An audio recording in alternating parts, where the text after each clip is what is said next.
गुरु रूप प्यारी साध संगत जी, राधा स्वामी, परम पुरुष पूरन धनी परम संत प्रेम सिंह जी महाराज को याद करते हुए और उनको अपने हृदय स्थल में विराजमान करते हुए और उनकी आज्ञा से, उनकी अनुमति से मैं आज का यह सत्संग आरंभ करता हूँ। हम सब लोग यहाँ इस जनवरी के महीने में मकर संक्रांति के शुभ अवसर पर इस मासिक सत्संग के लिए इकट्ठे हुए हैं। यह मकर संक्रांति का दिन मेरे लिए भी बहुत महत्वपूर्ण है। जैसा कि आप सब जानते हैं कि आज से लगभग 15 साल पहले आप सब ने अपना आदेश दिया। गुरु महाराज की ने अपनी प्रेम और प्यार की बख्शीश की और ना चाहते हुए भी मुझे आप सब लोगों के बीच में इस बड़ी जिम्मेदारी को उठाने के लिए तैयार होना पड़ा।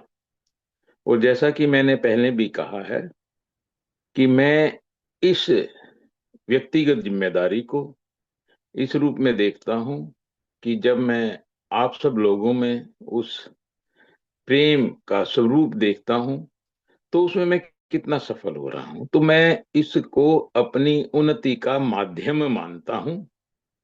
और साथ में मैं यह भी सोचता हूं कि अगर इस कार्य के दौरान मैं अपने में कुछ सुधार कर पाया, अपने आप को मैं सही रास्ते पे ला पाया, तो शायद कुछ परिवर्तन मैं आप लोगों के बीच में भी कर पाऊं।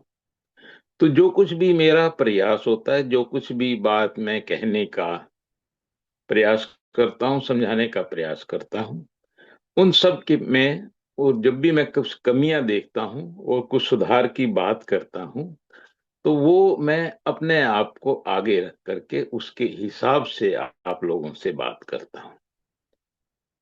हम जैसे रात भी ज्ञान चर्चा के दौरान हम बात कर रहे थे कि विजय भाई ने कहा कि हम सब यहाँ इकट्ठे हुए हैं और अपने आप को सतगुरु के चरणों में समर्पित किया है, तो कुछ प्रेम प्यार की बख्शीश सतगुरु महाराज की हो जाए। तो यही मेरी भी इच्छा होती है कि जब उनकी प्रेम और प्यार की बख्शीश हमारे ऊपर होती है, उनकी दया मेहर की बख्शीश हमारे ऊपर होती है, तो उसका हमें पता कैसे चले? तो जब हम शांत मना हो जाते हैं, मन में अभूतपूर्वक शांति स्थापित हो जाती है, हम आनंद की हालत में हो जाते हैं, तो यह इस बात का प्रतीक है कि सतगुरु का प्रेम और प्यार हमें जोड़े हुए है। देखिए, बात फिर वहीं पे आती है, जैसे हमने पहले भी कहा कि महाराज जी प्रेम नाम रख के इसलिए आए थे कि हमको प्रेम का पाठ पढ़ा सकें। प्रेम को हम मैं अभी भी समझने का प्रयास करता हूं, और जब मैं समझ पाता हूं, और जैसे मैंने पहले भी चर्चा की है, प्रेम प्यार, तो प्रेम और प्यार एक ही बात है, इश्क एक ही बात है। इसके अंदर कुछ शर्त, इसके अंदर कोई कंडीशन कुछ नहीं है। प्रेम का मतलब है कि अगर आप किसी को प्रेम करते हो, किसी के प्यार में हो, तो फिर और कुछ नहीं चाहिए। जिससे आप प्रेम करते हो उसकी खुशी में ही आपकी खुशी है। उसके लिए आप सब कुछ करने को तैयार हो, सब कुछ न्योछावर करने को तैयार हो। तो प्रेम के अंदर समर्पण का भाव अपने आप ही निहित है, यह उसका स्वभाव है, प्रेम का स्वभाव है। समर्पण करने के लिए हमें प्रयास नहीं करना पड़ता, अपने आप होता है, अगर हमारे अंदर सच्चा नैसर्गिक प्रेम है, प्यार है। तो ये पहचान भी है कि क्या हमारे अंदर समर्पण की भावना पैदा हो रही है, या हमारी इच्छाएं, हमारी वासनाएं हमको इस प्रेम को एक कंडीशनल प्यार में बदल रही हैं। तो इसका मतलब हम प्यार नहीं व्यापार करते हैं। यदि हम महाराज जी को समर्पित किया है अपने आप को, तो प्रेम बोले समर्पण बोले एक ही बात है। तो प्रेम का मतलब है जब हम अपने प्यारे को देख करके उसकी खुशी के लिए जो उसको अच्छा लगे वो करें अपने जीवन में। तब वही हमें इस मार्ग पर चलने में सहायक होता है। तो शांत मना, शांत मना जब हम अपने स्वभाव में आ गए हैं, जब हमारा मन शांति की अवस्था में आ गया है, हम आनंद की अनुभूति ले रहे हैं और हमें इसके सिवाय कुछ नहीं चाहिए। देखिए, अभी जैसे गुलाब भाई भजन गा रहे थे, बड़ा चिर हो गया ये दर्शन की त्यान। तो दर्शन, कौन से दर्शन की बात गुलाब भाई कर रहे थे? आंतरिक, जो अंदर हमें उनके नूरी स्वरूप के दर्शन हैं, हम उनकी बात कर रहे हैं कि हमको अपने सतगुरु के नूरी स्वरूप के दर्शन कब होंगे। तो उसी बात के लिए मैंने कहा, जब प्रेम पैदा होगा तो नूरी जो चेहरा है, नूरानी चेहरा है, नूर से भरा हुआ, नूर शब्द है प्रकाश, प्रकाश रूपी उनका जो व्यक्तित्व है, जो उनका शब्द स्वरूप है, वो हमारे अंदर प्रकट होगा। वही हमारे इस संत मत की तरफ चलने का, हमारे इधर की यात्रा का एक महत्वपूर्ण अंग है, जो हमको बताता है कि हम सही रास्ते पे चल रहे हैं। देखिए, जैसे हम कल भी बात कर रहे थे कि परमात्मा से मांगना, हम कुछ भी परमात्मा से मांग सकते हैं, पर मांगते हुए हमको ध्यान रखना चाहिए कि ऐसी चीज मांगे जो सदा हमारे साथ रहे। क्या मांगू कुछ स्थिर न रहा, कि ऐसी कौन सी चीज है जो स्थिर रहने वाली है, सदा साथ रहने वाली है। ऐसी चीज उस परमात्मा के नूरानी स्वरूप के अलावा कुछ नहीं है। देखिए, हमारे जीवन में, ये मेरा अपना अनुभव है, आप सबका भी अनुभव है, सभी को ऐसा महसूस होता है, सुख और दुख जीवन में आते जाते रहते हैं। ऐसा नहीं है कि केवल संसारी के जीवन में ही सुख दुख आते हैं। जो अध्यात्म के रास्ते पे चल रहे हैं, जो परमार्थ की तरफ लगे हुए हैं, जो हर समय परमात्मा को याद करते हैं, उनके जीवन में भी सुख और दुख चलते हैं। कई बार ये सत्संगी मन में ये भाव लाते हैं कि जी हम तो आश्रम में भी आते हैं, डेरे में भी आते हैं, सेवा भी खूब करते हैं, भजन भी करते हैं, और जो गुरुजी ने कहा वो सब करते हैं, फिर हमारे जीवन में कष्ट क्यों? तो ये समझ लेना चाहिए कि हमने नाम इसलिए नहीं लिया कि हमारा जीवन कष्ट मुक्त हो जाए। एक चीज समझ लीजिए, जीवन का अर्थ है जीवन में बदलाव, नहीं तो हम पत्थर होते। तो जीवन है मतलब हर रोज बदल रहे हैं, हर रोज बदल रहे हैं, तो हालात ऊपर और नीचे हो रही हैं। हालात कभी अच्छे, अच्छे मतलब जो हमको ठीक लगते हैं, और कभी ऐसे जो हमको अच्छे नहीं लगते, हमको पसंद नहीं है, वो हमारे जीवन में होते रहते हैं। तो उनका होना, अप एंड डाउन, सुख और दुख जिनको हम बोलते हैं, ऐसा होना जो हमको अच्छा लगे, ऐसा होना जो हमको अच्छा ना लगे, यह जीवन का अंग है। इनमें उलझना सत्संगी को शोभा नहीं देता। ये होते रहेंगे। तो जब तक हम इन्हीं चीजों को उलझ करके, इन्हीं चीजों की मांग सतगुरु के सामने रखेंगे, तो फिर हम सत्संगी कहलाने के लायक नहीं। समर्पण नहीं, प्रेम नहीं।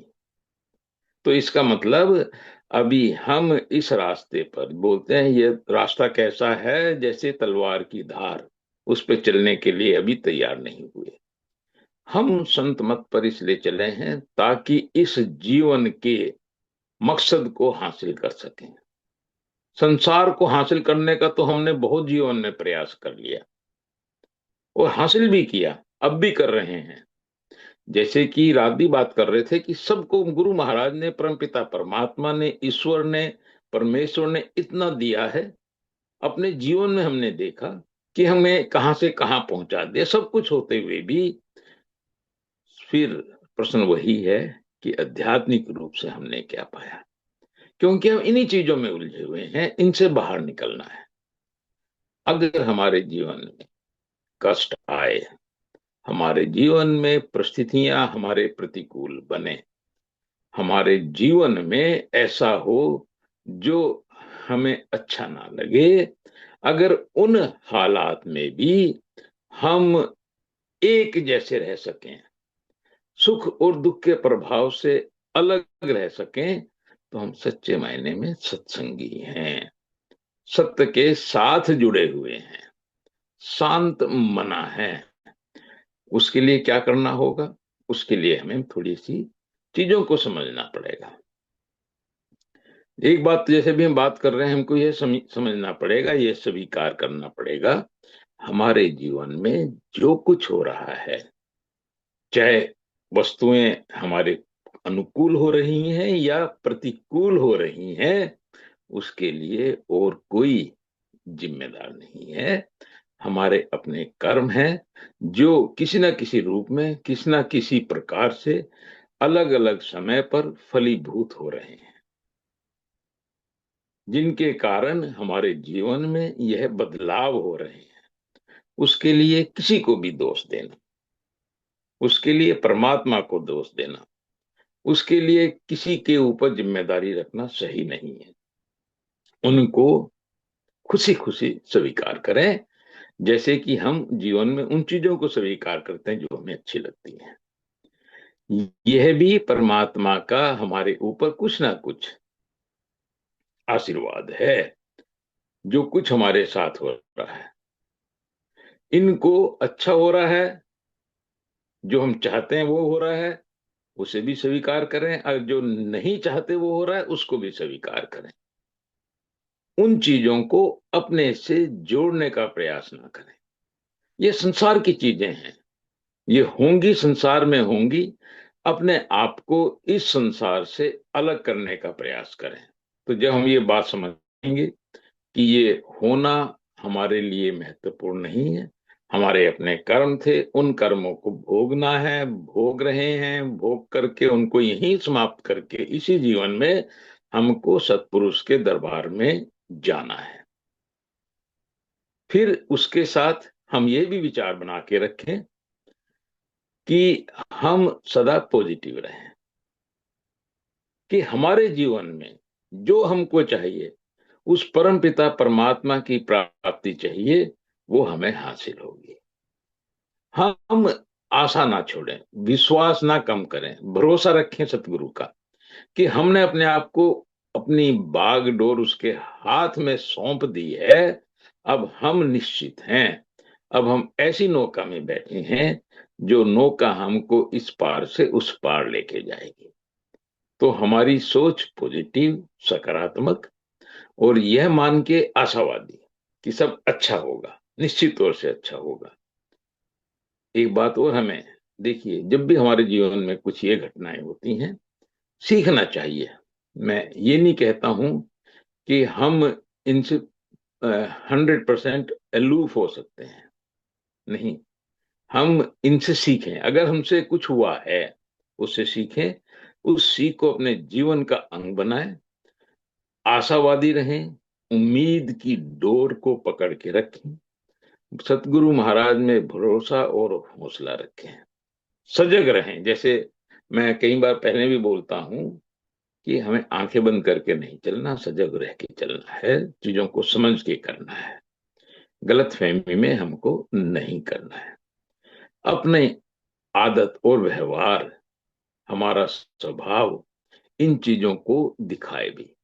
मैं अच्छा हूं, वो दिखाई ना दे, इसका मतलब कहीं ना कहीं कुछ कमी है। हमारा स्वभाव, जो हम समाज में बर्ताव करें, लोगों के साथ हमारा व्यवहार हो, वो दिखाए कि हम कितने अच्छे संत के शिष्य हैं। उनकी बातों को कैसे हमने अपने जीवन में धारण किया है, वो कैसे प्रकट होगा। जो सबसे ज्यादा इफेक्टिव चीज मैंने देखी है, अनुभव की है, और हमने पहले भी कई बार चर्चा की है, हम एक आदत बनाएं अपनी, कि जब भी किसी आदमी ने हमारे लिए छोटा सा भी काम किया है, हम उसको धन्यवाद दें। अभी हम आश्रम में आए हुए हैं, आश्रम में बैठे हैं, आप सोचिए, हमको अब भोजन मिलेगा सत्संग के बाद, इस सत्संग की समाप्ति पर। उसके लिए कितनी बहनों ने कितनी मेहनत की है, सुबह से भाइयों ने मेहनत की है। तो जब हम भोजन करें परमात्मा को याद करें, साथ में गुरु महाराज से ये भी अरदास करें कि महाराज थैंक यू इन सब सत्संगियों का, इनकी सेवा का, और जिस भी भाव से जिस भी इच्छा से इन्होंने ये सेवा की है, सतगुरु महाराज इनकी सेवा पूरी करें। इनकी इच्छा है, जो इनकी इच्छा है परमपिता परमात्मा से मिलने की, उनको पूरा करें। तो इस प्रकार से जब ये हमारे अंदर ये भाव पैदा होगा कि हम दूसरों के किए गए कार्य के लिए आभार व्यक्त करें, तो वो हमें डबल फायदा देते हैं, हमें भी लाभ देते हैं, हम भी उससे सकारात्मक पॉजिटिव होते हैं। और ये इच्छा जो हम कहते हैं कि सबका कल्याण हो, सबका भला हो, तो साथ में हम भी उसमें शामिल हैं, हम भी उसके हिस्से हैं। तो जीवन में एक आदत डालें कि कोई छोटा सा भी काम करें, उसके लिए हम धन्यवाद जरूर बोलें। कोई भी काम हो, हम बाहर गए, किसी ने पानी दिया, उसके लिए धन्यवाद। किसी ने कुछ नहीं किया, खड़े होके आपका मार्ग, बहुत से सत्संगी हैं जिनकी जिम्मेदारी डेरे में इस प्रकार से रहती है कि वो चीजों की देखभाल करें, हाथ जोड़ के खड़े हैं, तो उनका भी धन्यवाद कि देखो कितने प्यार से गुरु महाराज की सेवा में लगे हुए हैं। और इन्हीं चीजों को सीख करके संसार में भी ये चीजें हमारे व्यवहार में दिखनी चाहिए। तो देखना आप, हम कितने सकारात्मक, कितने पॉजिटिव, कितने अच्छे, शांत, आनंद में, मानसिक अवस्था में पहुंच जाएंगे इस छोटे से काम को करने के। अगर पूरे दिन में हम, किसी ने अच्छा किया उसका हम आभार व्यक्त नहीं कर पाए, तो सोने से पहले एक बार याद करें कि आज जीवन में, आज, केवल आज आज कितने लोगों के किए गए कार्य का लाभ हमको मिला। हे परमात्मा, उन सब का भला हो। जिन सड़कों पे हम जा रहे हैं, उन सड़कों को बनाने में कितने लोगों ने कितनी मेहनत की है। तो जब हम अच्छी सड़क पे चलें, तो उन मजदूरों को, उन सबको धन्यवाद दें। तो ये धन्यवाद की भावना एक ऐसी चीज है जो मुझे अंदर तक शांत और मेरे मन को किसी भी परिस्थितियों में ठीक रखने में सहायक होती है। अपने जीवन में उन चीजों के बारे में सोचें जिन चीजों को हम नियंत्रित कर सकते हैं, जिन पे हमारा नियंत्रण है। और मैं देखता हूं कि मेरा नियंत्रण मेरे अलावा किसी पे नहीं है। अगर बदलाव करना है, मुझे कुछ अपने अब कुछ चेंज करना है, तो मैं सबसे पहले अपने बारे में सोचूं। जैसे मैंने सत्संग के शुरू में बोला कि मैं सदा जो भी बात बोलता हूं, मैं ये देखता हूं कि मैं इसको अपने जीवन में धारण कर सकता हूं, और धारण करके मुझे इससे कोई लाभ मिल रहा है। क्योंकि अगर मैं अपने अंदर बदलाव नहीं कर पाया, अपने अंदर परिवर्तन नहीं कर पाया, तो मेरी बातें खाली ढोल बजाने की तरह हैं, उनका कोई लाभ नहीं।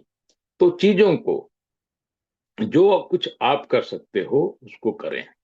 उसमें वही कर्म है। कर्म बोलते हैं ना कि यह जो मनुष्य का शरीर हमको मिला है, ये कर्म योनि है। कर्म योनि का मतलब है जो मैं कर सकता हूँ उसको करूं, मैं उनकी चिंता ना करूं जो दूसरों को करना है वो नहीं कर पा रहे हैं। हमारे जो और लोग हैं, समाज के लोग हैं, हमारे परिवार के लोग हैं, उन्हीं चिंताओं में लगे रहना, हम ये भूल जाते हैं कि हमें क्या करना है। हम ये सोचते हैं दूसरे आदमी बदल जाए ताकि जीवन बदल जाए। मेरा जीवन मेरे बदलने से बदलेगा, मेरा जीवन दूसरे के बदलने से नहीं बदलेगा। और जीवन में आनंदित होने के लिए छोटे छोटे मौके जो भी हैं, सतगुरु महाराज को याद रखें। कोई भी काम हो, ये कहना ना भूलें कि सतगुरु तेरी मौज है। अच्छा है तेरी मौज, बुरा है तेरी मौज। अच्छा बुरा सब कुछ तेरे हाथ में है, हमारा जीवन तेरी मौज है। और मैंने कुछ लोगों को देखा है कि उन्होंने विकट हालत में भी, परिस्थितियों में भी ये बात मुंह से नहीं छोड़ी कि हर चीज में सतगुरु महाराज तेरी मौज।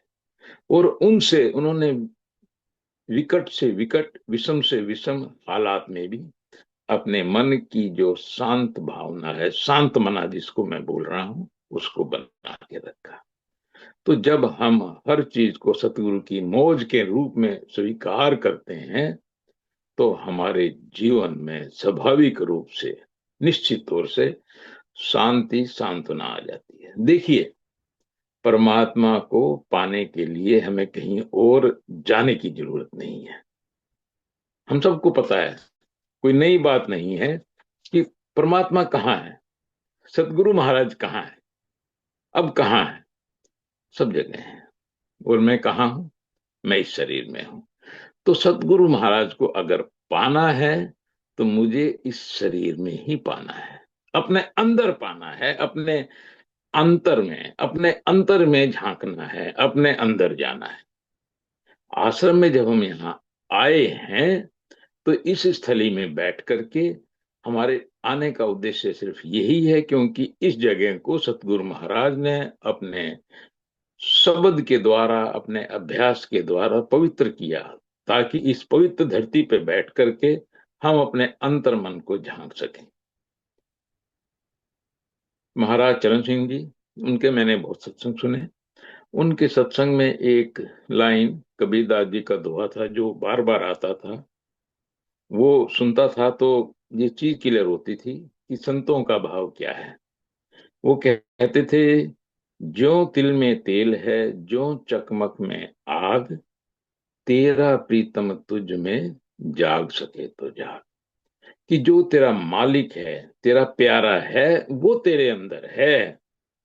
अगर तू जाग सकता है तो जाग। तो ये इधर उधर भटकने की जरूरत नहीं। तो जब हम संत मत पर चल रहे हैं, अध्यात्म की तरफ चल रहे हैं, तो हमें केवल ध्यान, संत मत में आने के बाद हमारा ध्यान अपने अंदर, अपने ऊपर। किसको हमें निरीक्षण करना है? अपना निरीक्षण करना है। किसकी कमियां पहचाननी है? अपनी कमियां पहचाननी है। तो जो आत्मचिंतन है, यह सत्संगी के लिए बहुत जरूरी है। एक बार समय निकाल करके भजन के माध्यम से, भजन में बैठ करके या उसके अलावा भी आपको ये सोचना चाहिए कि मुझे अपने अंदर और क्या बदलाव करने हैं।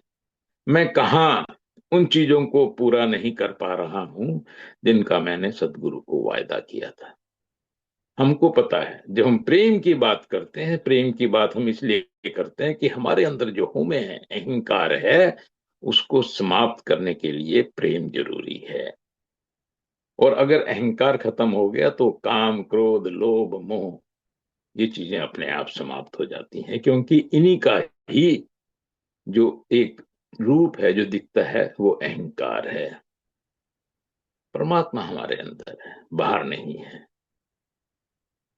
कस्तूरी कुंडल बसे, मृग ढूंढे बन माही। कहते हैं कि वो परमात्मा तो हमारे अंदर बैठा हुआ है। उसकी जो खुशबू है, पहले तो उस खुशबू का आनंद लेना चाहिए। उसी के आनंद के लिए ही, जैसे मैंने बोला, कि हमको संसार की चीजों को छोड़ करके उसका आनंद लेना है। तो जब हम उसका आनंद लेंगे तो वो जो खुशबू हमारे अंदर बैठी है, उसको हम महसूस कर पाएंगे। कस्तूरी कुंडल बसे, मृग ढूंढे बन माही, ऐसे घट में राम है, दुनिया देखे नहीं। कि वो जो परमात्मा है वो तो हमारे अंदर है, हम उसको देख नहीं रहे हैं, उसको समझ नहीं रहे हैं। तो हमें क्या करना है? जैसे मैं कहता हूं कि हम समय निकाल के आश्रम में आए, और जब मैं आश्रम की बात करता हूं तो मेरा तात्पर्य सिर्फ एक दिन के लिए नहीं, यह एक जीवन में ठहराव है, जहां पे हम सोच रहे हैं बैठ करके जो बदलाव यहाँ करेंगे, वो यहाँ से जाने के बाद भी हमारे जीवन में होने। मैंने ये देखा है कि हमारे पास दो तरीके नहीं है, हमारे पास दो स्वभाव नहीं है। दो स्वभाव से मेरा तात्पर्य कि जब हम संसार में बरते हैं और जब अध्यात्म में बरते हैं, तो दोनों में अलग अलग तरीके हैं। एक ही तरीका है, हमारा स्वभाव एक जैसा है, दोनों जगह उसी स्वभाव का प्रयोग करना है, अलग अलग का प्रयोग नहीं करना है। स्वभाव क्या होता है? फिर वही आएगा जब हमारे अच्छे विचार होंगे, मन शांत होगा, मन में आनंद होगा, आनंद का भाव होगा। अच्छे विचारों से जब ये हमारी कल्पना तैयार होगी, तो फिर वो हमारा अंग बन जाएगी। वो जब वो हमारा अंग बन जाएगी तो फिर वो हमारा स्वभाव बन जाएगी। तो फिर जो व्यक्ति भी हमको देखेगा, जो भी हमसे मिलेगा, जो हमारी संगत में आएगा, वो उस चीज का अनुभव करने का कर सकता है। देखिए, मैं शांत हूं, दूसरा आदमी अशांत है, तो मेरी शांति हो सकता है उसको शांत ना करे।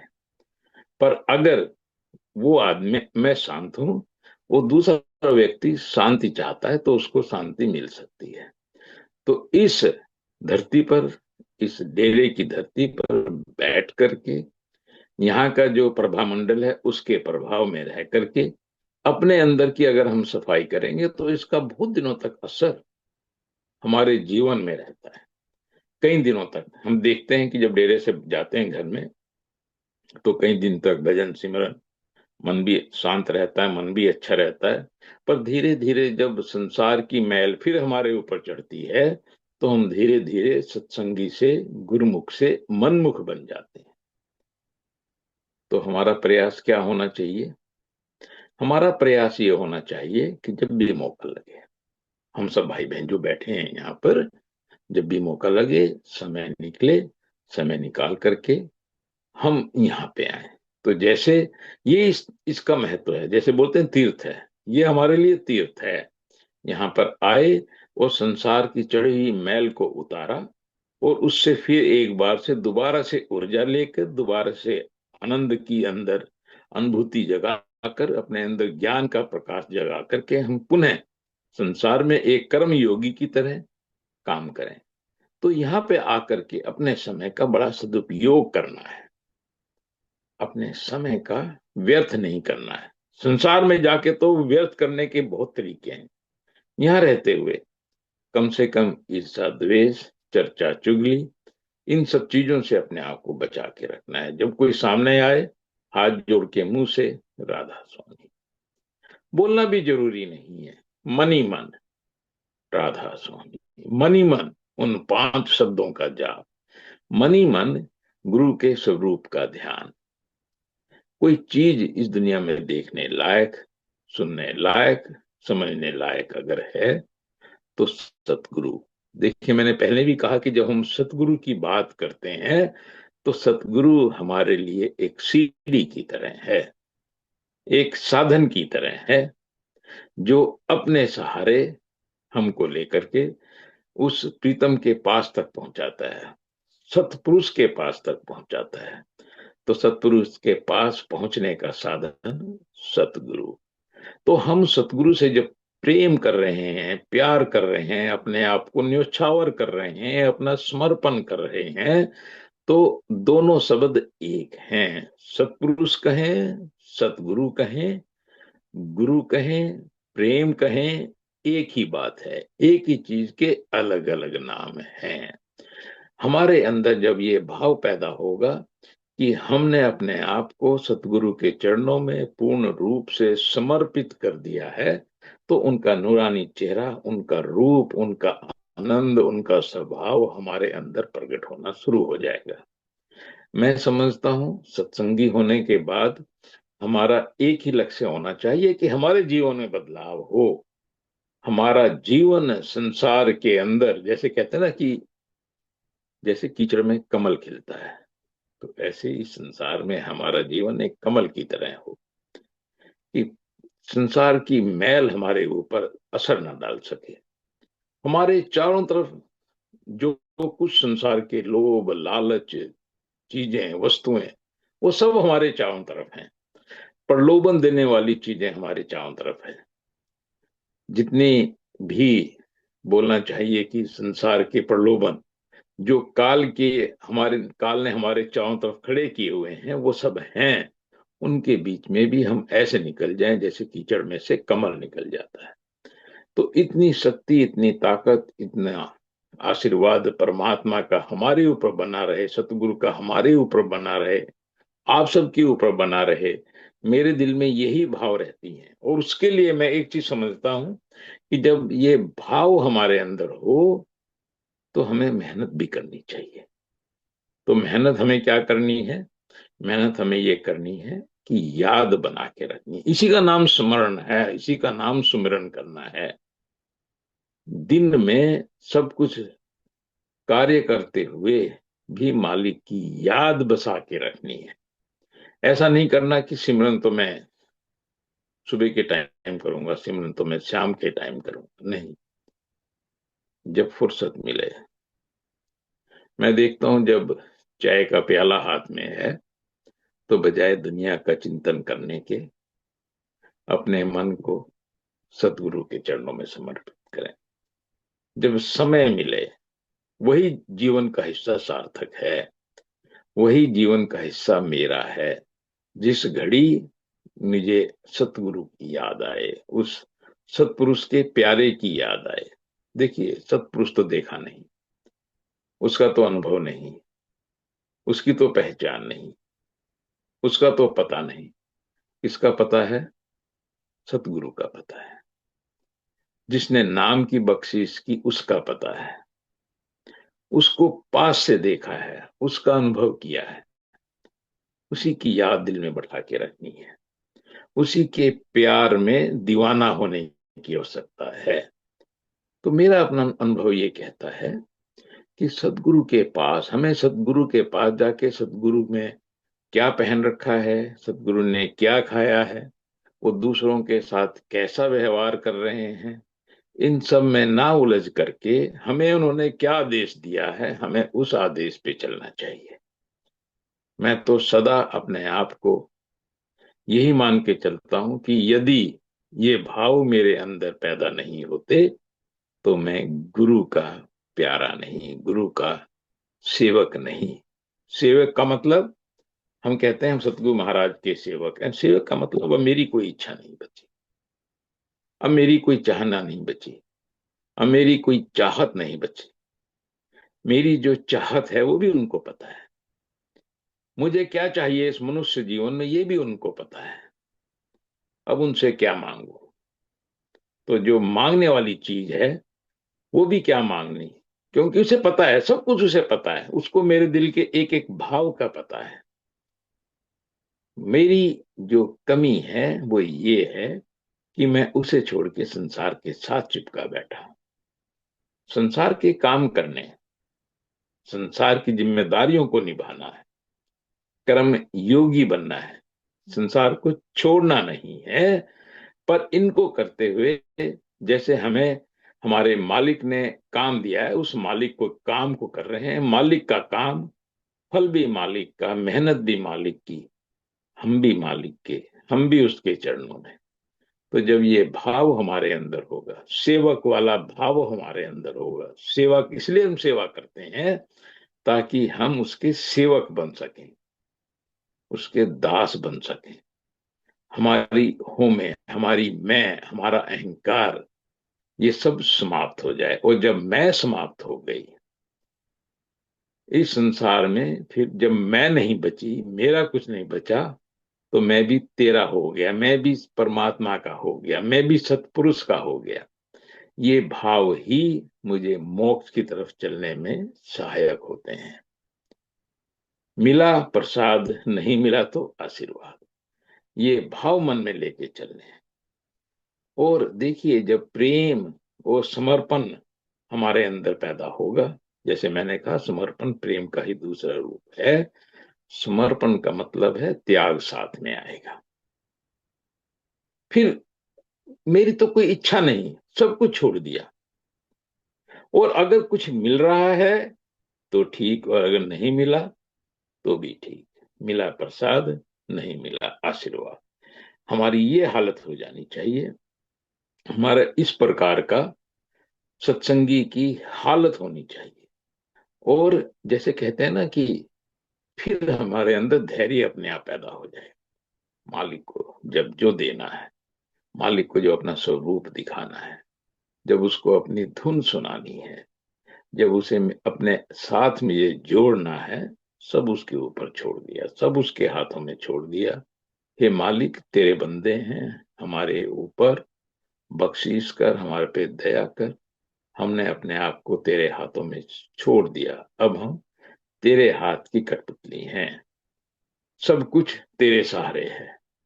मेरा जीवन, मेरा पल पल, मेरा एक एक क्षण तुझे समर्पित है। तो ऐसा भाव हम सब के अंदर पैदा होना चाहिए। तो यही भावना लेकर के हम सब लोग आज के सत्संग से उठें और अपने आप को पूर्ण रूप से सतगुरु को समर्पित करें।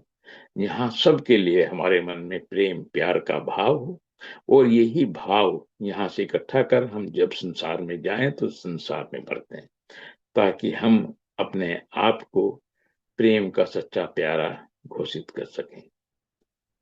राधा स्वामी।